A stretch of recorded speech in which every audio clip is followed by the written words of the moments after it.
pudiera. ¿Qué pasa si yo necesito agregar una propiedad en alguna parte que sea solo funcional en esa parte?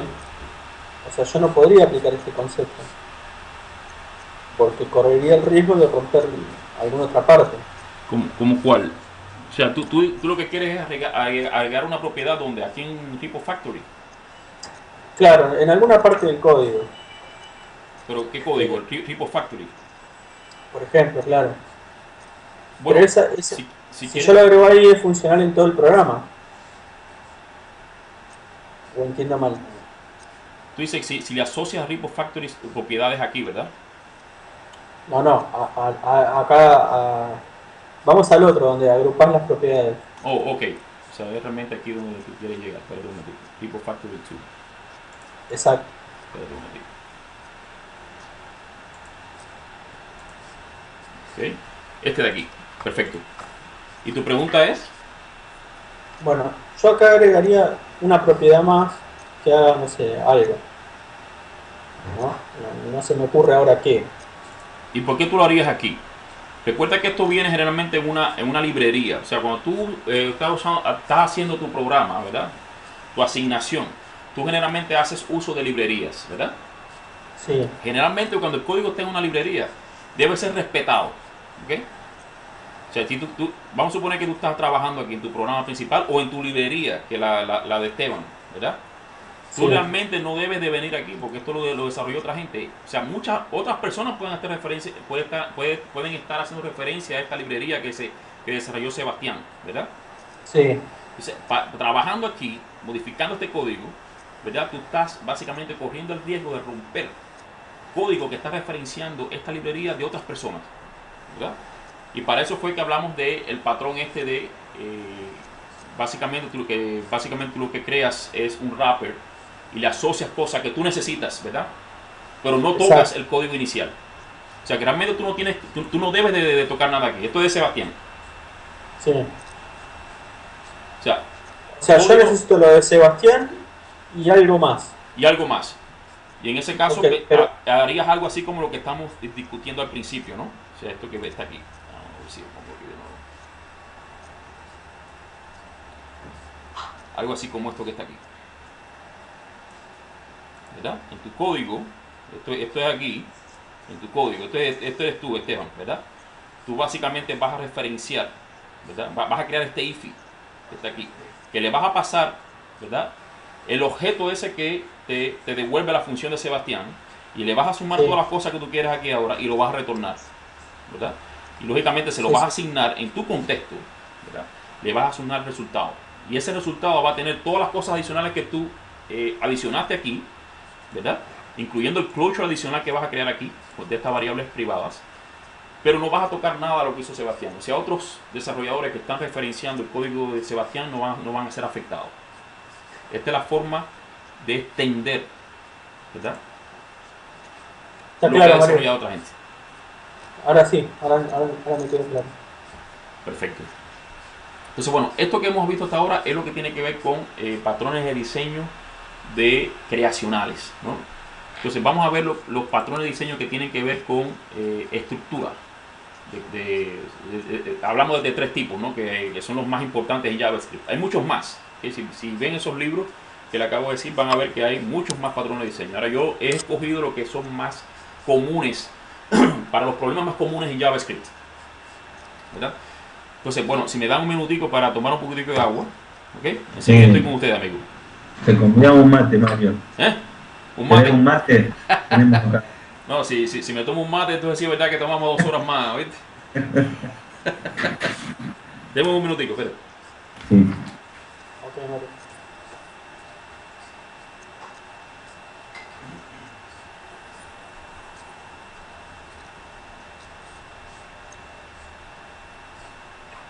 María se cuenta que volver a la activadora. ¿Cuánto tiene la activadora de tu año? Y vos querés que haga tranquilo raíz cuadrada. Bueno, Ok, mucho mejor ahora, amigos. Entonces, bueno, lo otro que quería, voy a seguirme guiando por esta guía, este mataburro que tengo aquí. sí. ¿Ok? Entonces, la parte que tiene que ver con patrones de diseño. vamos a ver básicamente tres patrones de diseño. Uno que se llama, mejor dicho, la parte que tiene que ver con los patrones de diseño estructurales, ¿verdad? Vamos a ver tres tipos. Uno que se llama el patrón de decoración o decorator pattern, ¿verdad? Estos nombres mejor aprendérselo en inglés porque muchas veces yo ni sé la traducción. Pero a lo mejor va con lo que hacen, podemos tener, o sea, podemos darle sentido al nombre. Tenemos otro patrón que se llama facade o fachada, ¿verdad? Y tenemos otro patrón que se llama flyweight, ¿verdad? Vamos a ver estos tres, y estos son estructurales, o sea, estos son patrones que resuelven problemas relacionados con la estructura de un objeto como tal, ¿verdad? Entonces, el patrón de decoración básicamente es esto que está aquí. Yo tengo esta función, ¿verdad? Básicamente que esto es un constructor, ¿verdad? Estamos claros, ¿verdad? Y lógicamente sí, en su prototipo yo estoy metiendo estas funciones para refactorizarlas allí y tener el concepto de herencia sólido, o sea, definido en un solo lugar que se pueda hacer referencia de las instancias, ¿verdad?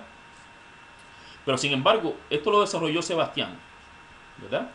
Pero yo ahora que soy, y está en un fichero por separado, ¿verdad? Pero entonces ahora Esteban básicamente quiere crear funcionalidad adicional, ¿verdad?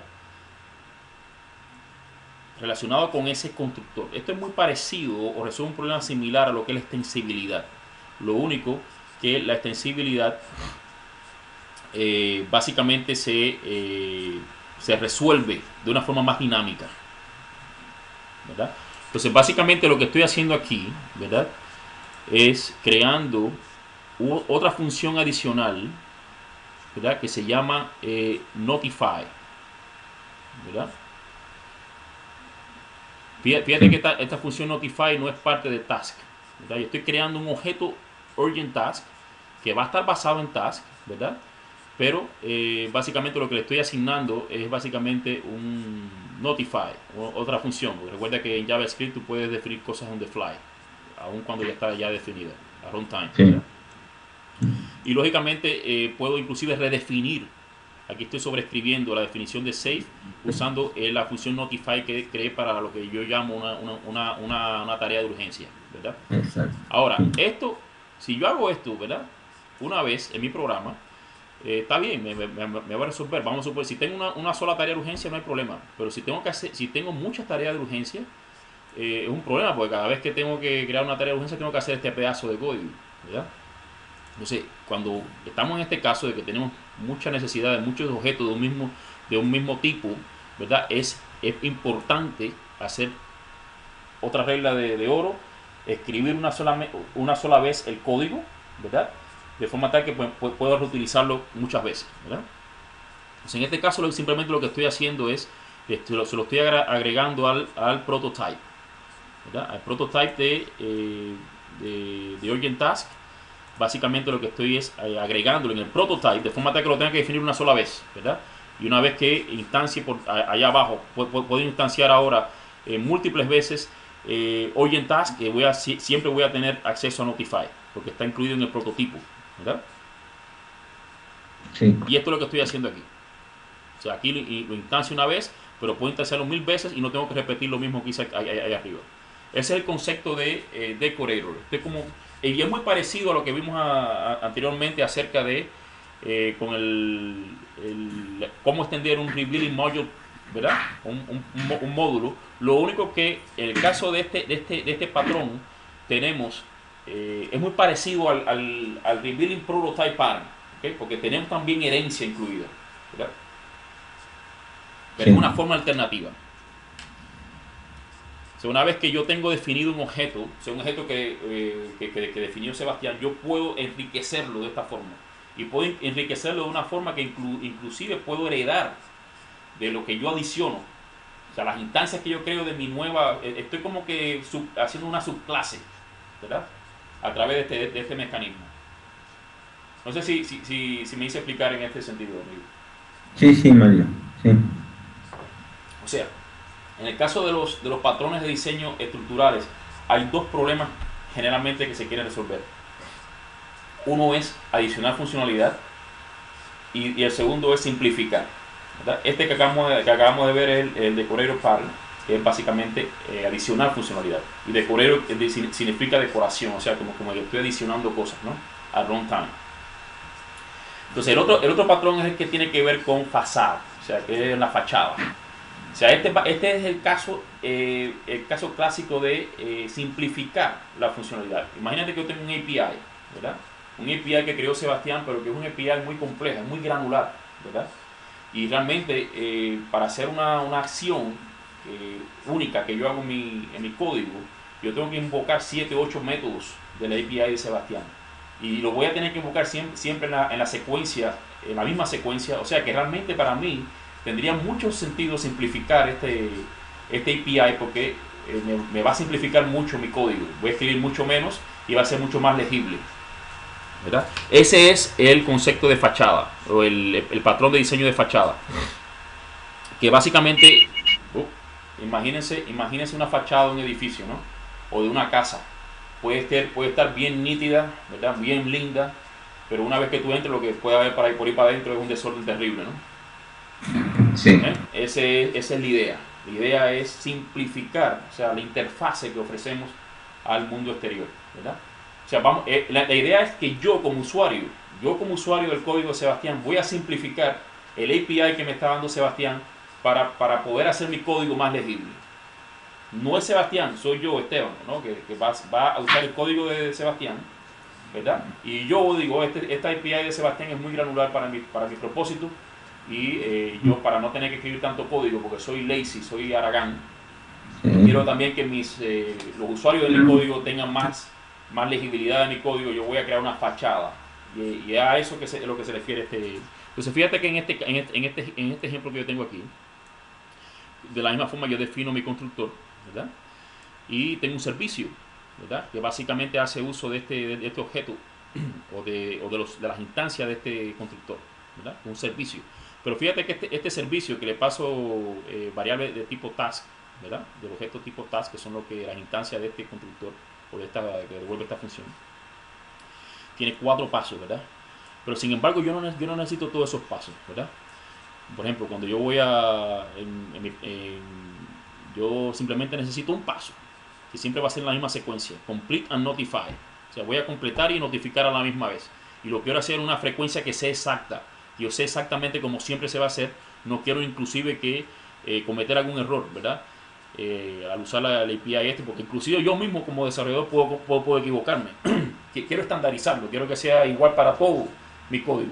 Entonces creo este wrapper, que básicamente lo que hace es uso del servicio de estos 4 pasos, y yo simplemente lo que estoy es retornando, ¿verdad? Una sola función, ¿verdad? Esta es la función que es pública, el resto es privado. ¿Hasta ahí estamos claros? Sí, sí. Y lógicamente una vez que tengo mi función, básicamente ya yo puedo usarla con una sola función, resuelvo la secuencia que yo quiero y este sería mi pedazo de código, ¿verdad? En vez de usar uso del servicio, lo que hago uso es del wrapper. Exacto, de la función que agregaste. Bueno. Básicamente estoy encapsulando todo el plumbing ese que me da la API de Sebastián, ¿verdad? En mis propios métodos internos, y estoy exponiendo lo que realmente me hace falta que mi código consuma o los usuarios de mi API consuman, ¿verdad? Sí, sí. Entonces, el otro, ¿hasta ahí alguna pregunta? No, Mario. El otro patrón de diseño estructural es lo que llamamos flyweight. ¿Okay? Flyweight quiere decir, eso tiene que ver con un término que se usa también, como que hacerlo más liviano, ¿verdad? O sea, liviano en el sentido de memoria. Este patrón no se usa mucho, pero ¿por qué razón? Porque realmente el objetivo de este patrón de diseño es salvar consumo de memoria, o sea, eliminar consumo de memoria. Pero realmente tiene sentido cuando tengo muchas instancias de un objeto determinado. Sí. Instancias que no puedo resolver porque es estado, no es funcionalidad. O sea que no puedo meterlo en el prototipo, ¿verdad? es estado como tal que tengo que tener, pero, pero que básicamente tengo muchas instancias de un objeto determinado, de un tipo de objeto determinado, y lógicamente las combinaciones, ¿verdad? De los atributos del estado no son tantas, ¿verdad? Entonces en ese caso tendría sentido compartir pedazos de memoria o estados de esos que consumen todas esas instancias, ¿verdad? Compartir los pedazos de memoria. O sea, déjame aplicar el concepto a ver si se entiende. Yo tengo aquí, por ejemplo, esta función task, ¿verdad? Que es tarea, ¿verdad? Y yo voy a crear un Flyweight Factory. Vamos a ver fíjate que el Flyweight Factory lo que le estoy pasando es, cuando yo creo la data, yo le estoy pasando un objeto que tiene proyecto, prioridad, el usuario y si está completado, ¿verdad? ¿Verdad? Pero fíjate que en vez de asignárselo aquí directamente en el constructor, si se lo asigno en el constructor, cada task tendría una variable prioridad, una variable proyecto, una variable usuario, una variable completado. O sea, cada instancia del objeto task tendría memoria para estos 4 elementos. Entonces, con la factoría, con esta factoría que tengo aquí, a la hora de crear, lo que estoy es creando un flyweight, ¿verdad? Y ese flyweight es un recurso compartido, potencialmente compartido. Entonces, si vamos aquí a la definición de flyweight, a la factoría como tal, vamos a ver que básicamente lo que estoy haciendo es, aquí lo que estoy haciendo es creando internamente tengo un objeto, ¿verdad? Que se llama flyweights, y básicamente estoy usando de cierta forma estoy usando indirectamente un patrón anterior que vimos que fue el singleton. O sea, si ya existe, lo creo, ¿verdad? Si no existe la combinación esa que me están pasando como parámetro, entonces creo uno. Es como una extensión del singleton, ¿no? Para un conjunto de elementos de memoria. No sé si me hice entender aquí, amigo, ¿eh? Y entonces, lógicamente, tengo un atributo aquí en task que sería flyweight, que básicamente potencialmente muchos objetos pudieran estar apuntando a la misma instancia de memoria. Sí. Y ese es el objetivo del flyweight, es básicamente salvar memoria. Entonces, en este ejemplo que está aquí, ¿verdad? Lógicamente esto yo lo simulé, pero ustedes pueden, o sea, con un número de objetos, pero creo que sería más conveniente tener muchos más elementos aquí, ¿no? Para ver, por ejemplo, yo lo simulé cuando tenía un arreglo de usuario de 4 y completado, ¿no? Y lógicamente estos son funciones predefinidas, ¿verdad? Que tenemos a nuestra disposición en JavaScript para ver el consumo de memoria. Aquí yo básicamente estoy tomando el consumo inicial de memoria. Lo que estoy haciendo aquí, estoy creando un loop, lo que estoy adicionando tareas, ¿no? A una colección. Y después estoy tomando el consumo de memoria al final, ¿verdad? Y lógicamente lo puedo hacer usando el flyweight y sin usar el flyweight. Y ustedes pueden ver cuál es la diferencia en consumo de memoria. Claro. ¿Verdad? Mientras más elementos yo tenga aquí, ¿verdad? Y mientras más elementos yo tenga aquí, y mientras menos combinaciones de esos elementos yo use, más voy a salvar en uso de memoria. Exacto. Sí. ¿Okay? Sí, perfecto. Entonces, ese es básicamente el tercer patrón de diseño estructural. Creo que no, pero hemos pasado bastante, amigos. No quiero tampoco... No, pero está muy bien, Mario. Vamos a hacer algo. Mañana vamos a terminar lo que queda de esta parte de patrón de diseño, porque creo que no vamos a terminar hoy tampoco. Está bien, sí, mejor. Yo prefiero ir un poquito despacio y estos conceptos tenerlos bien, porque ¿qué pasa? Que muchas librerías que ustedes van a usar, ¿verdad? Por ejemplo, jQuery es un caso clásico de lo que es un facade. O sea, hace uso del facade, del patrón de diseño facade. Porque ¿qué es lo que es jQuery? Hace muchas cosas, pero una de las cosas que hace es encapsular el DOM. O sea, en jQuery tú no tienes necesidad de meterte a manipular el DOM directamente. Él te ofrece un API basado en un API que ya da JavaScript, ¿verdad? Que es mucho más compleja. Él te simplifica. O sea, te crea un API sobre el API que da JavaScript por defecto, ¿verdad? Y te simplifica el acceso al DOM a través de una sintaxis que es muy parecida a la que usamos en CSS, ¿verdad? Sí. O sea, es básicamente, es un ejemplo clásico. Lógicamente, jQuery hace muchas otras cosas, pero esa es una de las cosas principales que hace. Y ahí tienes, por ejemplo, un caso de el uso del patrón de diseño o fachada, ¿verdad? Sí. Cuando vean Angular, van a ver que Angular hace mucho uso en el caso de los servicios que hace mucho uso de lo que es el singleton. Los servicios se crean una sola vez, ¿verdad? Y lógicamente da la impresión de que tienes varias instancias, pero es realmente una instancia under the covers, ¿verdad? Sí. Y es preferible ir despacio, ver todo esto, porque todo esto es fundamental para entender. O sea, se hace mucho más simple asimilar cualquier framework de JavaScript e inclusive leer los frameworks de JavaScript, porque recuerden que JavaScript tiene una cosa muy buena, ¿no? Es que no hay compilación, o sea, no hay binarios, todo es source code, ¿verdad? Lógico, ellos le llaman binario al hecho de que está minimizado, o sea, que no tenemos, pero bueno, hay herramientas para coger ese código minimizado, que básicamente es la ausencia de espacio, y básicamente devolverlo al estado normal con los espacios para que pueda ser legible, ¿no? O sea, que eso no es un problema. Sí, sí. Y todos estos conceptos son muy útiles a la hora de entender, porque la gente que escriben esos códigos de los frameworks, de estos frameworks, ellos tienen muy claros estos conceptos. Sí, se nota porque saben bastante. Sí. Bueno, entonces vamos a seguir mañana entonces, amigos, ¿ok? Bueno, Mario. Perfecto. Una cosa, antes de terminar, déjame salvar un momentico esto aquí. Sí. Yo, Seba, le mandé a ustedes